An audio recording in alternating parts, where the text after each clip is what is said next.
Hello les investisseurs, j'espère que vous allez bien et bienvenue dans ce nouvel épisode dans lequel je vous propose de parler de l'entreprise Taiwan Semiconductor qui a publié ses résultats pour le deuxième trimestre 2025 ce matin. L'entreprise est à la hausse et elle est en train de faire un nouveau plus haut historique. On va regarder donc en premier lieu ce qui a été annoncé au niveau du trimestre qui vient de publier et ensuite on va aller découvrir ensemble tous les chiffres sur l'entreprise, la valorisation, regarder l'action dans son ensemble. C'est une action que je vais découvrir en grande partie en même temps que vous. Je vois un petit peu ce qu'ils font, mais je suis jamais rentré en détail dans les chiffres. En tout cas, pas comme je le fais à mon habitude, en allant vraiment chercher tous les éléments, ce qu'on va faire aujourd'hui. Et évidemment, il s'agit en aucun cas de conseiller en investissement. Je vous partage mes chiffres, ma vision des choses, mais au final, chacun prendra ses propres décisions avec son argent. À noter aussi pour ceux qui veulent nous rejoindre dans la communauté, n'hésitez pas à utiliser le premier lien, en description et d'ailleurs merci à tous ceux qui nous ont rejoints la semaine dernière et cette semaine. D'ailleurs, vous continuez à nous rejoindre, ça fait plaisir. En plus, c'est sans engagement et la dynamique, franchement, elle est excellente. On échange pas mal dans les commentaires et cetera, ça fait plaisir. Donc Taiwan Semiconductor, c'est une entreprise qui a été fondée en 1987 à Taïwan, du coup, et c'est la plus grande fonderie de semi-conducteurs au monde. Ils fabriquent des puces électroniques pour des clients comme Nvidia, Apple, AMD, Qualcomm etc. C'est utilisé dans les smartphones, les ordinateurs, les voitures et de plus en plus dans les technologies pour l'intelligence artificielle. Et on va le regarder après, on verra que ça pèse de plus en plus. C'est le leader, ils ont plus de 56% de la production mondiale et ils investissent d'ailleurs massivement aussi bien à Taïwan mais aussi plus récemment États-Unis, Japon. On regardera d'ailleurs plus tard les CAPEX pour voir à quel point ils investissent. Aujourd'hui, on va faire principalement du quantitatif, comme je vous le disais en intro, découvrir ensemble les chiffres, faire une première conclusion et ensuite, pourquoi pas continuer le travail si je vois des choses qui me plaisent. Comme d'habitude, on va directement chercher les documents financiers sur le site destiné aux investisseurs. Tout d'abord, le press release qui a été émis ce matin. L'entreprise, sur le deuxième trimestre par rapport au deuxième trimestre de l'année précédente, elle a fait plus 38,6% de croissance sur le chiffre d'affaires. Explosion du chiffre d'affaires. Au niveau des marges nettes aussi, on est à 42% et des marges brutes à plus de 58%. Donc là, je pense qu'on va le voir plus tard dans les chiffres, mais clairement, grosse capacité à fixer les prix. Il doit y avoir une demande énorme au niveau de cette entreprise. On sait de toute façon qu'ils ont du mal à produire et à répondre à toute la demande, aussi bien en intelligence artificielle que même dans d'autres secteurs. Depuis quelques trimestres, il y a une grosse tension. On sait très bien que Nvidia a du mal à fournir notamment, et ils fabriquent beaucoup pour Nvidia. Donc je ne suis pas du tout étonné de voir ces croissances au niveau du chiffre d'affaires. Vous allez retrouver ici, par rapport au trimestre précédent, on a fait plus 11% et comme on le disait sur l'année, plus 38%. Et même les bénéfices montent. Donc les marges nettes sont en train de monter aussi. Vous voyez là, plus 60% sur les bénéfices en un an. C'est impressionnant. Et je comprends que l'entreprise est en train de faire des plus hauts historiques. On va aller regarder rapidement les flux de trésorerie. J'aime bien regarder dans les documents financiers, puis après je mettrai des courbes parce que c'est plus visuel, j'en ai conscience, mais moi je me réfère d'abord et aussi et surtout aux documents officiels. 35 000 millions, donc 35 milliards de cash issus des opérations et, ah ouais, c'est impressionnant, presque 20 milliards de CAPEX sur 6 mois. Tout à l'heure, on disait que l'entreprise investit. Oui, je confirme qu'elle investit. Ça énormément de CAPEX, et tant mieux. Et aussi à noter, il paie un dividende, donc on ira le regarder après.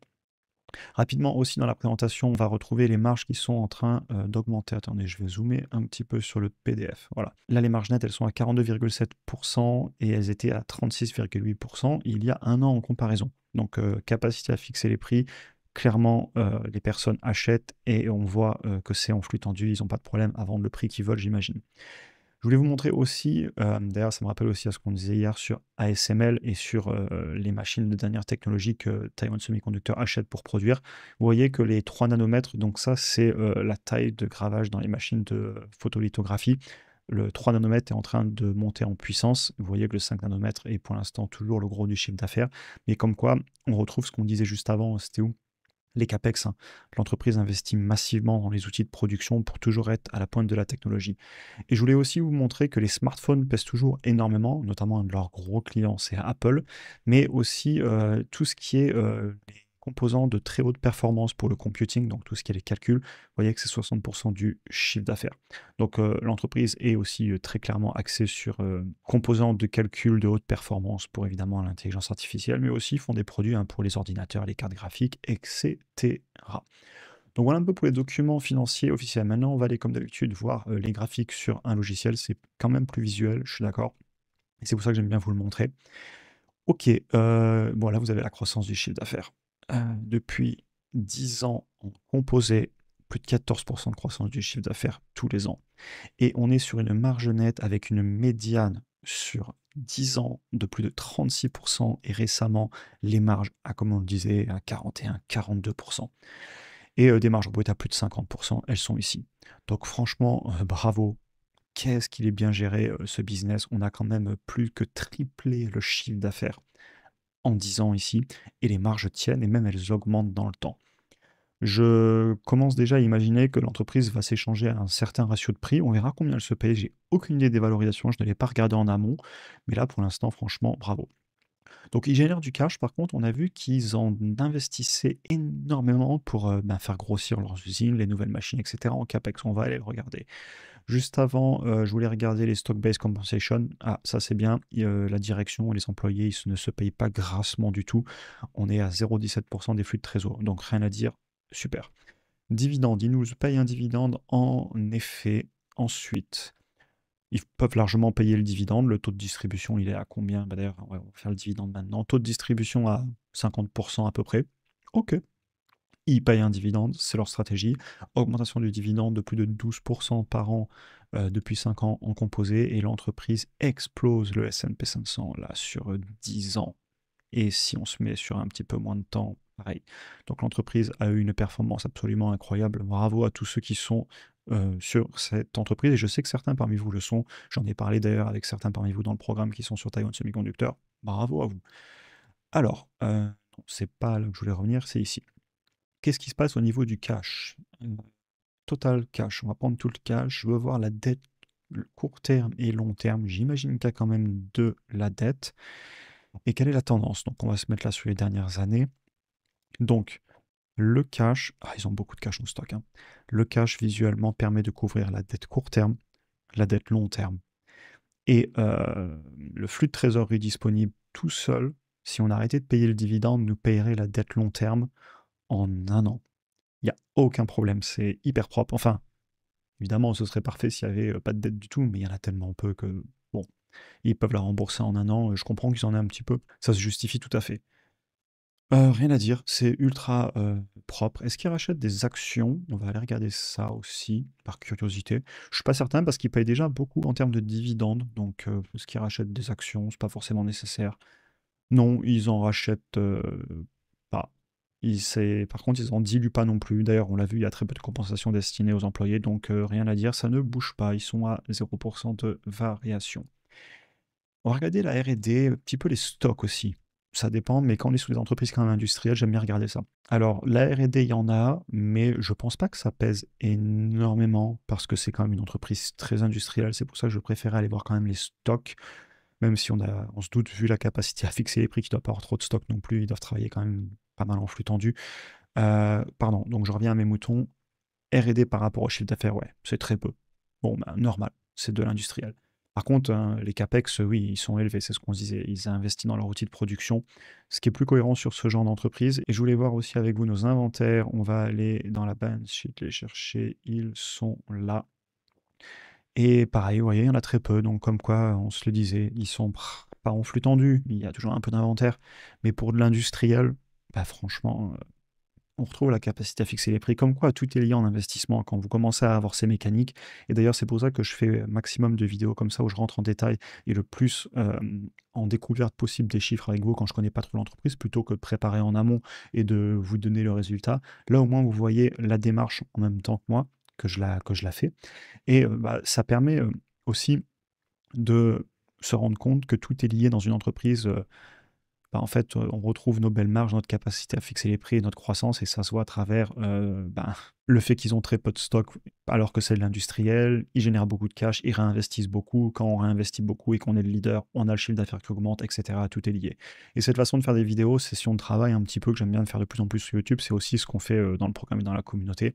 Évidemment, dans le programme, avec tout l'aspect formation pour avoir accès à tous mes fichiers, etc., pour progresser et se développer sa méthodologie et sa stratégie. Et dans la communauté, je vous fais ce genre de vidéos en direct sur ce que je fais en ce moment, mes achats, mes ventes, etc. C'était le petit instant publicité. Ok, on a à peu près regardé tout ce qui m'importe sur cette entreprise dans les grandes lignes. Maintenant, combien ça se paye? Parce que belle croissance, belle marge, leader, on va aller regarder ça. Je ne l'ai pas fait avant, donc ça va être la belle surprise. Et d'ailleurs, ah oui, je ne vous les avais pas montrés, tiens, je vais vous les mettre aussi juste avant de faire les valos. Marge sur flux de trésor, presque 30%. Bravo, bravo, bravo. Alors, prix par rapport au chiffre d'affaires, ça va se payer 7 fois le chiffre d'affaires, ok. Prix par rapport au bénéfice, 18 fois. Prix par rapport au flux de trésorerie disponible, 26 fois. Alors, encore une fois, hein, les valorisations, tout ce qu'on fait, c'est on regarde le prix actuel par rapport à ce que le marché a bien voulu payer à l'époque. Et ben, globalement, on est en ligne en ce moment. La médiane du prix par rapport au chiffre d'affaires, elle est à 8 contre 7,5 en ce moment. Un prix par rapport au chiffre d'affaires à 7,5, 8, ça peut paraître très élevé. Et en effet, c'est élevé, mais il ne faut pas oublier qu'on a plus de 50% de marge brute. On aurait 3% de marge brute, ce ne serait pas comme ça, hein. Bref, comme on revient encore une fois, l'entreprise elle a une vraie capacité à fixer les prix. Prix par rapport au flux de trésor, il est bas actuellement, à 26 contre 37. Et en plus, les résultats étant sortis ce matin, là, on se base sur le premier trimestre. Si vous allez voir le deuxième trimestre, ils vont varier un petit peu parce que le cours de l'action s'est un peu apprécié, là, c'est pris en compte. Par contre, le chiffre d'affaires a augmenté, les bénéfices ont augmenté et les flux de trésorerie ont augmenté. Donc les ratios seront certainement un petit peu plus bas. Et pour le faire, on ne va pas le refaire ici, je veux pas que la vidéo soit trop longue, mais il y a plein de vidéos où je vous le fais à la calculette parfois. Vous prenez les documents financiers et vous le faites à la calculette. Et je le fais dans certaines vidéos, mais là, on est à combien de temps? On est déjà à plus de 10 minutes largement, donc je vais essayer quand même essayer d'accélérer. Et de façon générale, sinon, vous attendez quelques jours et les logiciels se mettent à jour par eux-mêmes. Donc ma conclusion, c'est que l'entreprise, en ce moment, elle se paye un tout petit peu moins cher, voire en ligne avec ce qui s'est payé historiquement. Maintenant, un prix par rapport au flux de trésor à 26, un PER à 18 et un prix par rapport au chiffre d'affaires à 7, pour plus de 14% de croissance en annuel composé sur le chiffre d'affaires depuis, que je le disais tout à l'heure, 10 ans, plus de 14%, et les marges qu'il y a, eh ben, c'est pas si cher que ça. Et je vais mettre la vidéo en pause, je vais taper ma conclusion, mais je pense que je sais en grande partie pourquoi c'est pas si cher que ça. C'est parce qu'il y a toujours eu, entre guillemets, des peurs autour de cette entreprise, notamment à cause de la géopolitique. Aussi que c'est une entreprise qui n'est pas, par exemple, aux US. Et ça explique en partie, à mon avis, que les valorisations peuvent être plus basses. En tout cas, là, je vous partage mon sentiment. Si cette entreprise serait dans un autre pays avec moins d'inquiétude géopolitique, côté ailleurs, avec une autre devise, etc., je pense que ça se payerait beaucoup plus cher. Et j'arrête la vidéo, je tape ma conclusion et on se retrouve pour ça. En conclusion, très belle entreprise. De toute façon, je pense que vous avez vu mon enthousiasme, ça fait plaisir à voir. Je sais que je connais certains parmi vous qui sont dessus, bravo à vous. Et oui, il y a des risques géopolitiques, soyons très clairs là-dessus. Il y a des peurs, il y a aussi de la concurrence, évidemment. Et de la même façon, vous avez aussi la concentration client. Une grosse partie de leur business, c'est Nvidia, AMD, Apple, des business comme ça. Donc voilà.